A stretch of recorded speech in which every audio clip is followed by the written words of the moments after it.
Hello ASTI buddies! Today, we have a new lesson called Mitosis and Meiosis. What do these two have in common? Everything. And what is the difference between them? A lot. Are you ready? If yes, let's break it down. Every living thing is made up of cells. These include animals and humans. The cell divides for growth, healing, and reproduction. Cell division is the process of splitting of parent cells in order to create new cells. Cell division has two types, meiosis and mitosis. Let's now discuss the first one, mitosis. Mitosis is the process of a parent cell dividing into identical daughter cells. It's just like copying. The cell splits in half and forms two new identical cells. But now, what process takes place before mitosis? If you said interphase, then you're correct. In interphase, it is where the cell grows. This is important since before splitting a cell, it must grow in size. Then, it replicates the DNA. It means that if a parent cell was split in half, the daughter cell will receive the same number of chromosomes. We will clarify this later. The last part is when preparing for cell division. Preparing is one of the steps to become successful, just like in cell division. Then, let's enumerate the process of mitosis.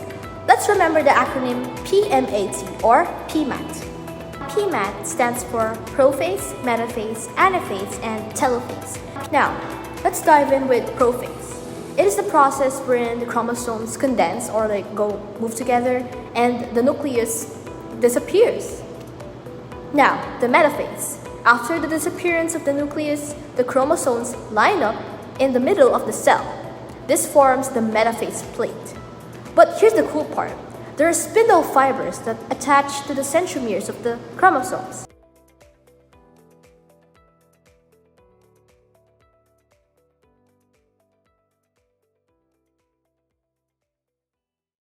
Hello, I'm Zyrus, the speaker 2, and now let's discuss meiosis. If we have mitosis, we also have meiosis. And what is meiosis?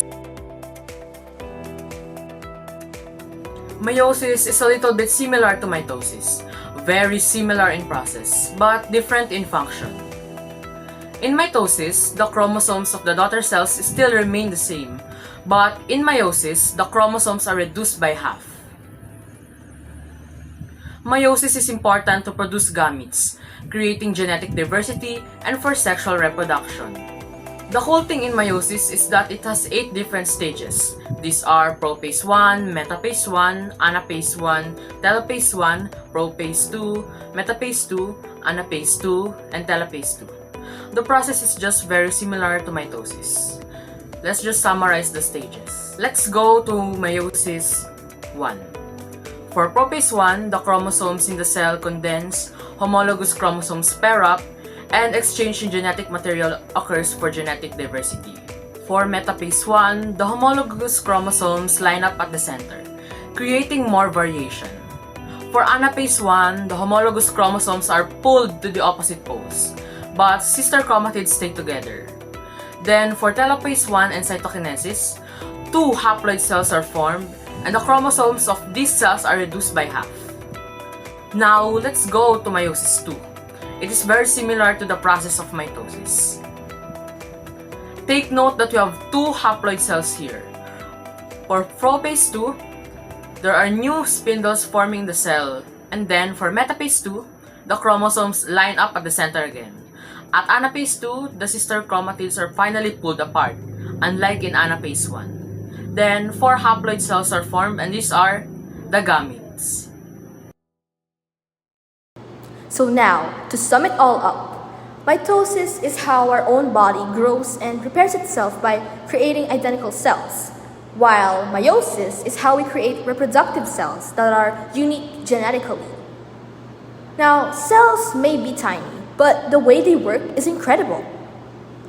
Science isn't just something that we learn in class. It happens inside of us every second or even millisecond. Now, thanks for joining us on this mini tour of the cell world. Because who knew that tiny things could do such big things, right? So if you want more science content, don't forget to like and subscribe. See you next time!